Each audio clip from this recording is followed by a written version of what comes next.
want to talk about Sheriff Richard Mack. Once again, brought that up yesterday. And what an asset he is to all the police departments and law enforcement everywhere. Brought up something about the 10th Amendment with the states up against the feds. I just read a little 15-page excerpt on that one, a little book he puts out on his website. And his books are free on there if anybody goes to it. I paid for it. Like I said, it was it's $11 a month or $100 for the year. This is my second year into it after Duane put it out there. That's how I discovered it. And he's trying to teach the sheriffs what to do and how to go up against a tyrannical, corrupt government, deep state. Went up against Bill Clinton in Supreme Court and won, and is still alive and well. He's a wise man. There was a rally going on one time, and he was able to foresee events that would take place, and he got himself out of there before they would arrest him. And he just, took a bigger stand and just exited. There was a thing about a 19-year-old boy who was in a relationship with a 13-year-old, adolescent days. And somebody brought something up about this. And so they asked them, they said, are you having sexual relations? This is in his book. His book is only 55 pages. It's another one that's in there. And they said no. And so somebody not believing this, they wanted to take it further. Richard Mack at the time, he's a new police officer. And he's gung-ho and he's going into things and he wants to do the right thing, wants to do what he's told. And they got some kind of subpoena where they were going to take this further, and they had a doctor involved with this and a doctor with a nurse. And they were going to give her a test on her privates to determine if there was any kind of sexual intercourse. So the nurse stood up and said, I'm not doing that. So invasion of privacy, a 13-year-old girl. So this got even Sheriff Mack's attention here, and he looked at this. And then the judges, and they both said, you know what? She's right.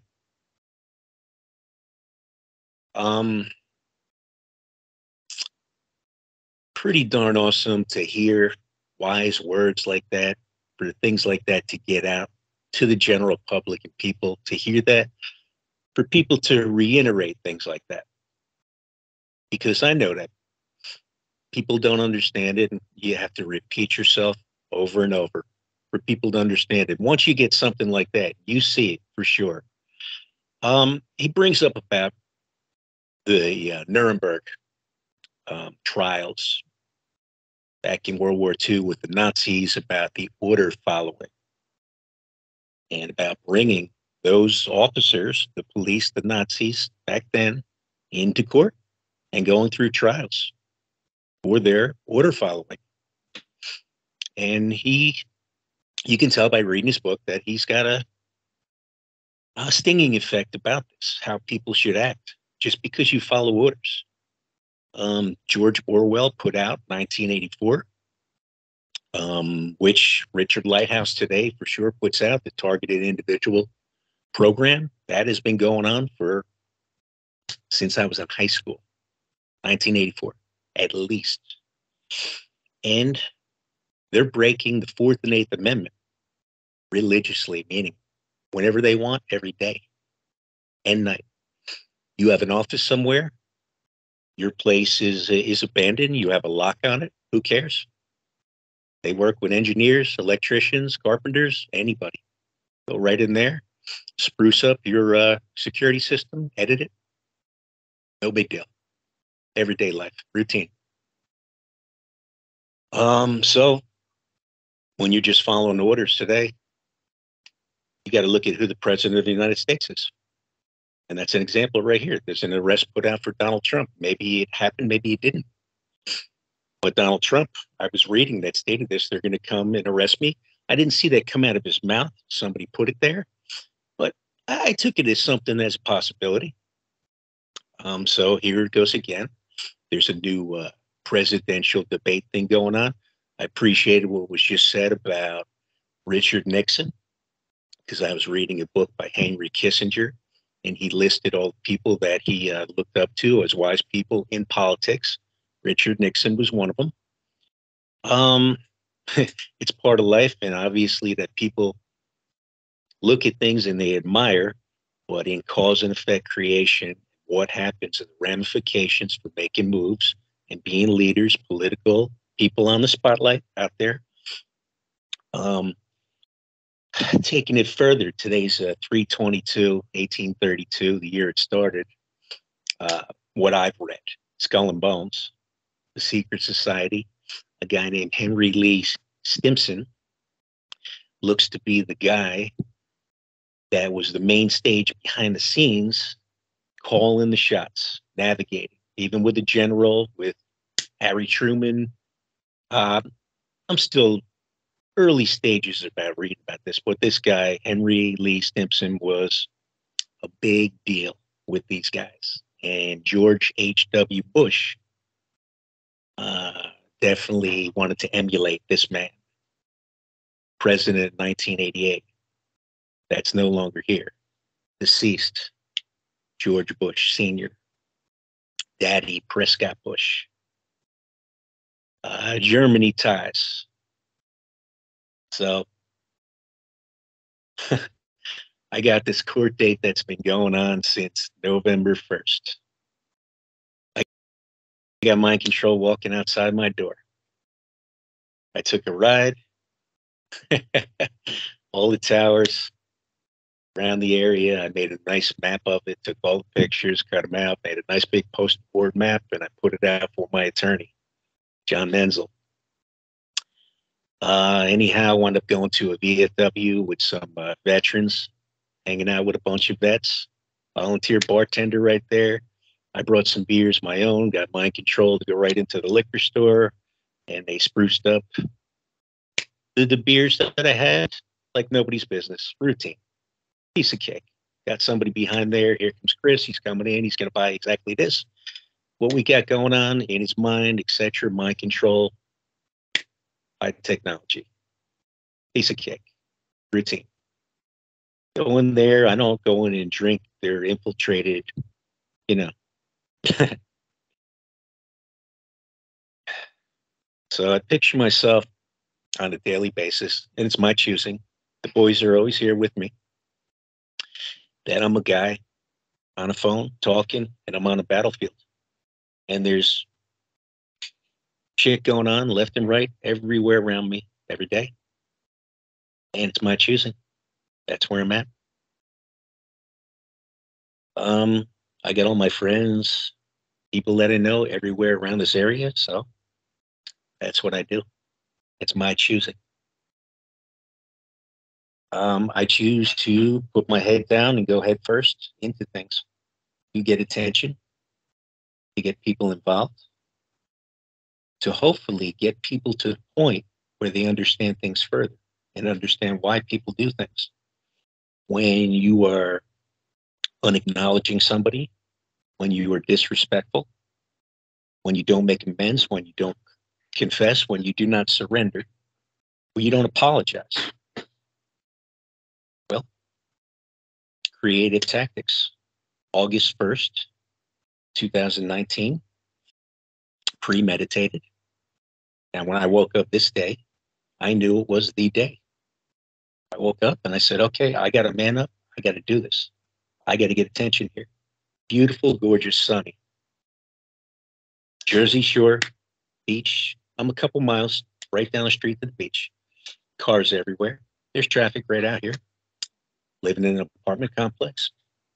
This is the day. 3 hours to get ready. to get myself, I got to do this.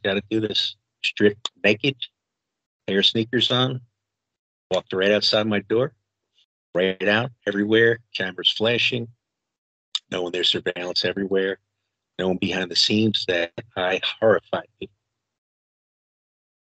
Got picked up by a gentleman police officer. I was on my way straight down to the police station, butt ass naked, straight faced, looking straight forward. I had to stop at traffic intersection. I had to wait for the pedestrian sign for traffic to clear, so that helped me up. And once again, nice gentleman police officer who I recognized that I had met 7 years prior to this. But I don't know if he remembered that. But I did so. I decided when he picked me up, he said, I just saw you. I was over at the traffic light. I wanted to pick you up. So I wanted to change the energy and stuff. And I just said, so I started talking baseball. He was a Yankee fan. Got to go with that. And then it changed over to classic rock music and going to the hospital. And I know, behind the scenes, what's going on being orchestrated. And still, the plan, it worked. Success. And I had to go through of knowing that I horrified everybody a lot, got a lot of laughs, got a lot of applause too. Being videoed out there by cell phones, having a confusing thing because there's a guy that has almost the identical name to me, and we have similar hobbies and stuff. And I could just imagine the poor guy that the messages and the phone calls he must have got.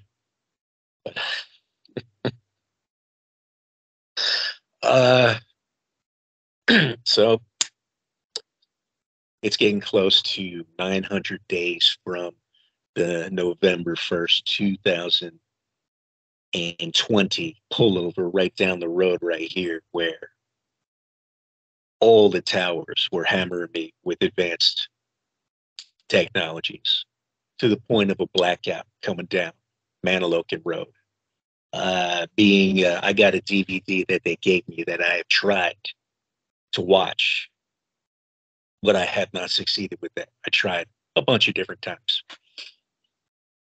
And my attorney even, reached out to his office. I tried to get that done to no avail. It's just like I'm shouting through right to people, try to speak patiently, respectfully, but it just doesn't get through the invisible wall to people.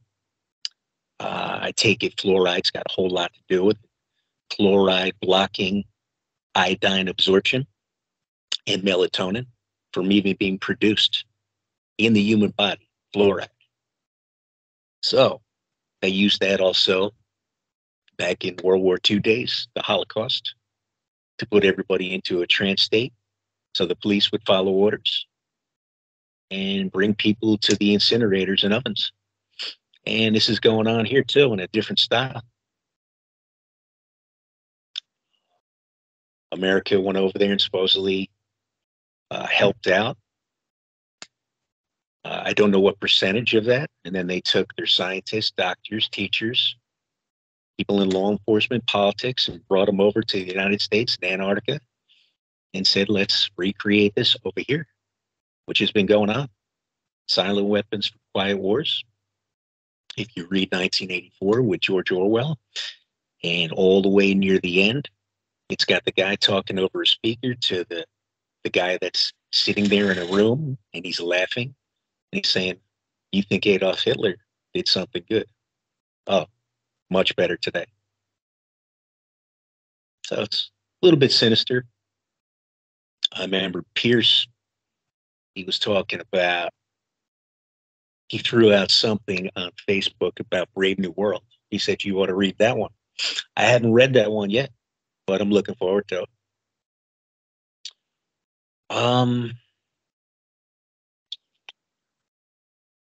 Today starts what they call it out there is the season of sacrifice, 40 days, all the way up till May 1st, give or take. Mayday. Once again, anybody that if you see my post out there and stuff, and if I offend you in any way, shape, or form, trying to have fun, trying to get people from all forms of life, including friends of mine that I've had all my life, people that are hurting, try and get them involved, hint around at things, hobbies that I've had, you know, foot in the door, little tastes of all kinds of facets of life, trying to get everybody involved with things. You know, put out helpful hints, hoping people will look at stuff, will calm down, will breathe, trying to get people to do the new sound. I understand that it's not widely accepted because of what it looks like. Something is a cartoon. Ooh, I'm not religious. I do understand that to a high degree, especially when you're not feeling well, when there's a frequency going through the air. Corporations highly involved with stuff, along with bankers, elitists, politicians. Some people know a little bit, some people know a lot, some people know a tiny percentage of things, but there's a lot of people involved. And the powers to be, the controllers of the planet, whether you want to go to the ET races or the actual people walking around, hybrids, etc. All the way down the line, it's a domino formation of utilizing and using, even to the point of innocent people. There's a manual out there. It's called the Gang Stalking Training Manual. And it puts out in there and say it's the CIA or the FBI, the dark side of them, talking about we got it down to a science. And if they go into a behavioral center or get arrested or go to the hospital and get evaluated, and they even bring up the word alien, ETs, ghosts, we got them. So, pretty awesome read.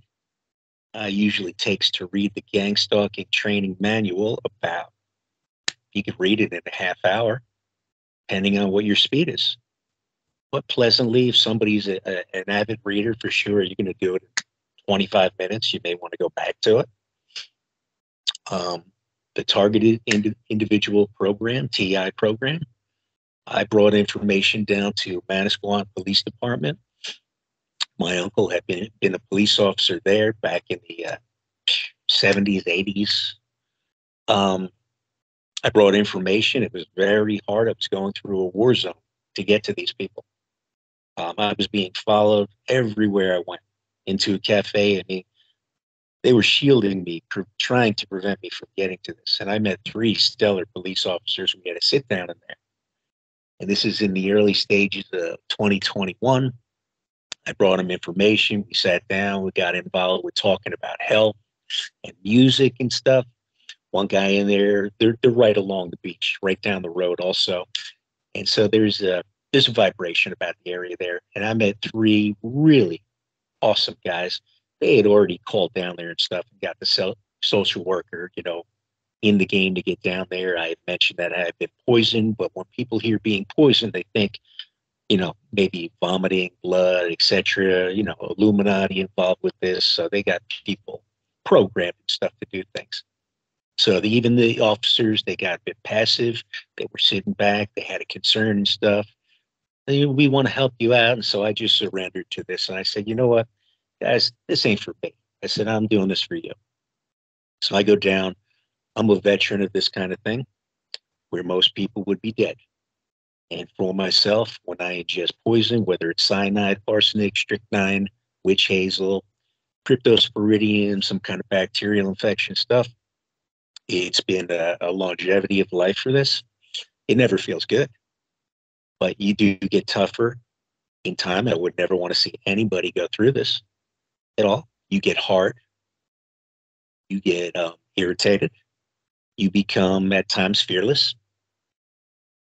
And the truth has a vibration, and it definitely pushes away cowardliness, anything, people that are guilty, people involved, for damn sure.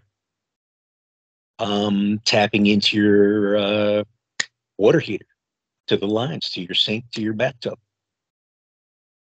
I brought down a whole jug, a sample down to Brick Township Police Station.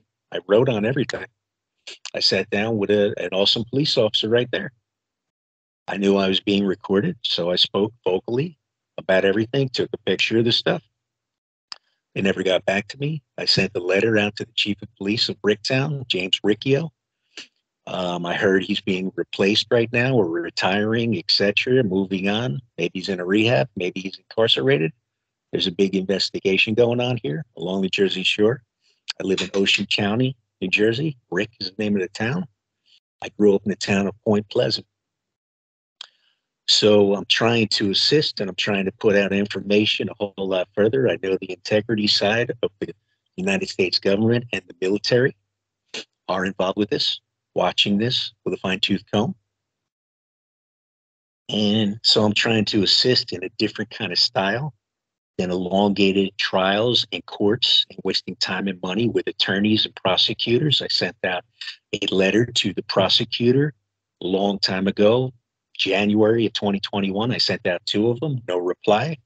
We were doing virtual videos at the time. By the time it got ready to go into court, he was gone, AWOL, out of there, no sign, nobody knows anything. I had met in 2018 in December, upon when I first started, when I first discovered through a doctor friend of mine here, Christian Enescu, about Duane Heppner and his books. I just went down. We used to meet together in there all the time. We built up a friendship. We would share books. He had a different style. It wasn't, the whole regular kind of allopathic medical where you go down and they diagnose you with something and write you out a prescription. His was more like supplements. Check out this video, check out this book here, sit down, intimate setting, and we look and go over things. I, shared all kinds of stuff. And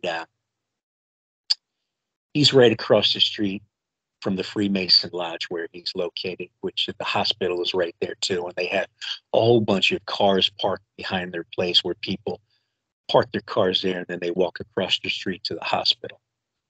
There's an implant program going on where people go for surgeries and you get put out. You're in Betty by sleep mode right there where they're performing surgeries on you and there are people inserting things into our bodies. It's a routine thing for surgeries today. It's like going to a mechanic where you go there and you maybe want to get a tune-up or something. And they just say, we can do this, we can do that. We can take out your gallbladder. And they're going to have somebody. I've been putting out this stuff for a while. I didn't discover this. Richard Lighthouse, along with Citizens Against Harmful Technologies, but I share it. I support them. I volunteer for it. I put out 6,500 of them on cars and hand delivered them to places around the whole surrounding area by myself. And I'm sure I've seen people tear it up in front of me. A couple times, that's it. But that's not going to stop. They cost me 15 cents to 19 cents a piece to do it. I wanted to make it look good. The last ones I did, the guy did a great job on it, where he put the real guides. The first dozen that I came upon, including Duane and Ava, is on that one. Kelsey saw that one. She picked up on it where he superimposed because I asked him, I showed him the picture and I said, I'd like to get this on there. And he just kind of sent it on his own.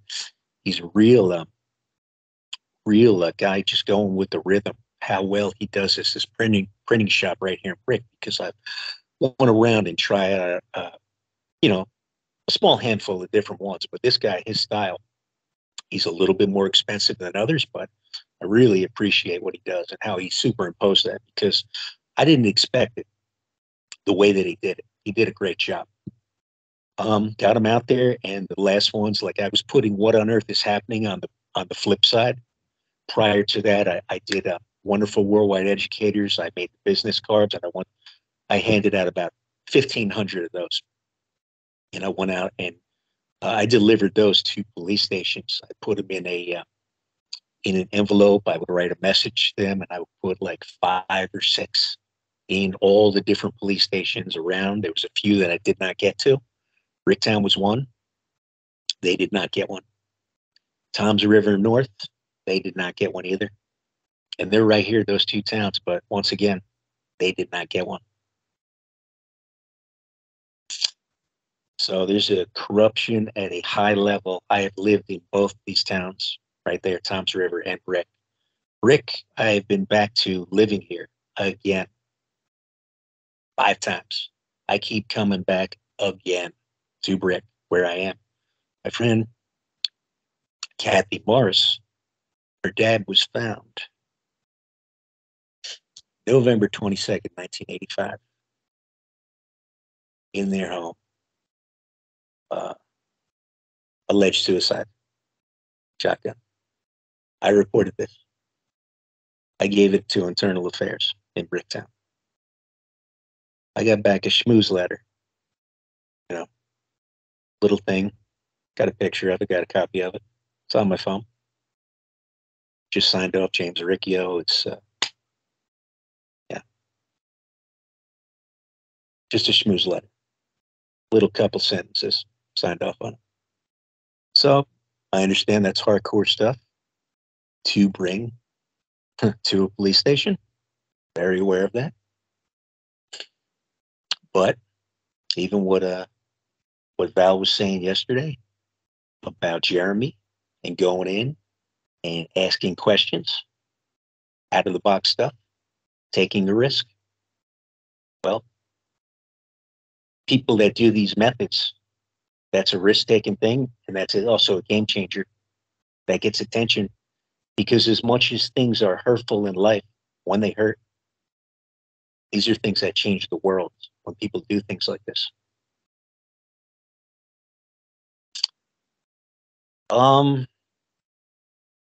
Okay, I'd like to give up the mic right now for the next person. Thank you very much, everybody. Christian, that was cool. Thank you. Yeah, please come on and share these things with us. It's a lot of fun. Yes, I've known about Sheriff Mack for over 10 years. I remember kind of when he first got out there, and I saw him what he was doing.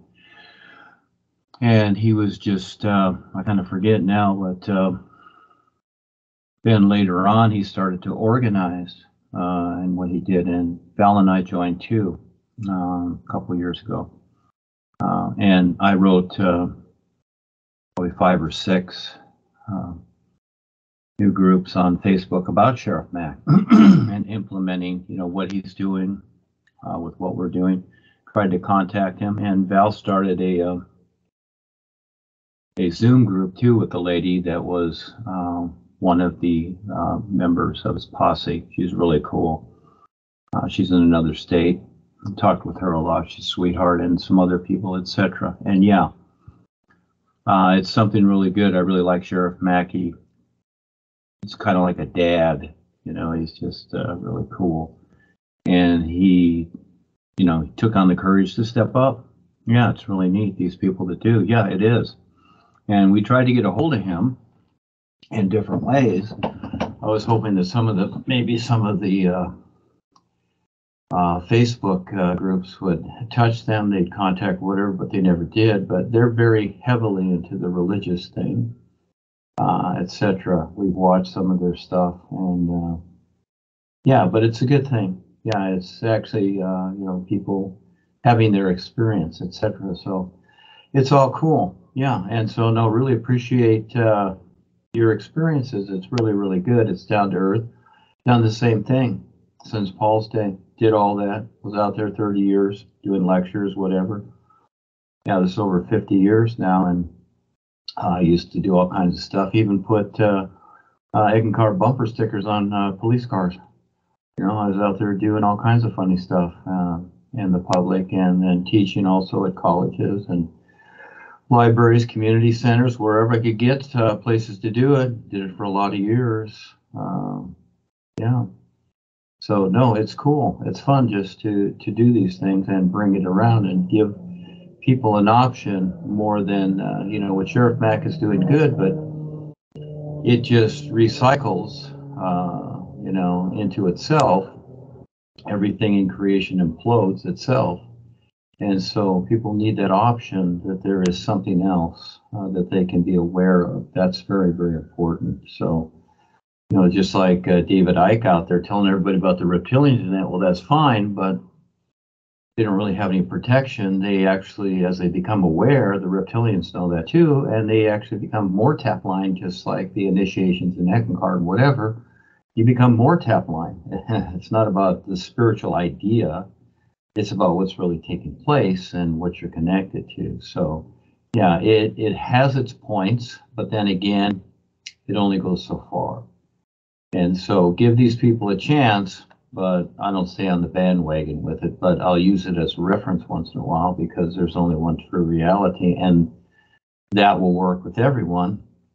But it's a huge journey. It is huge because, you know, I was in Eckankar since Paul's day, since 1970, and then went through Darwin, went through Harold. I knew them personally. I was on the building, there's a big building fund, building committee, and I was on that with the Sedona Project, etc. with Darwin. I knew them personally, and Harold too. He was lived in Costa Mesa, and Marjorie.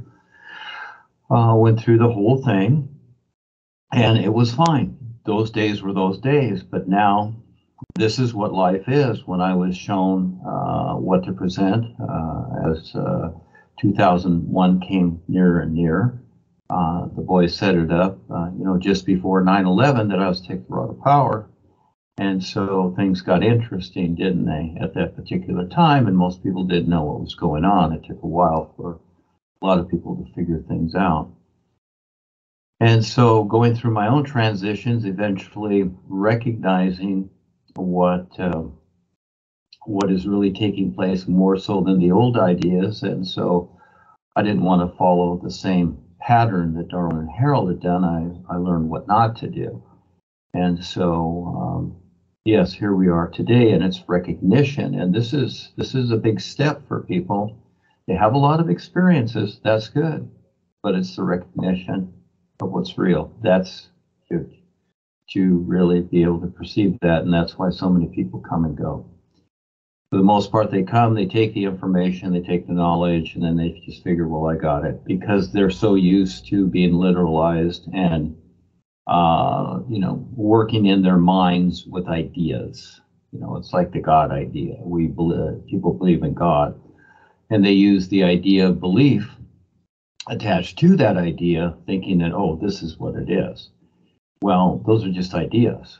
That's not the reality of what's going on. Just like the chemtrails in the sky we know about, and some people say, well, I don't believe in those. Well, there you use that idea according to what's really taking place. There's a difference, but a lot of people want to pretend, and they want their la-la land here, which is understandable. It's all understandable, and nothing is negated. Everybody can have whatever they want. It's a matter of choice.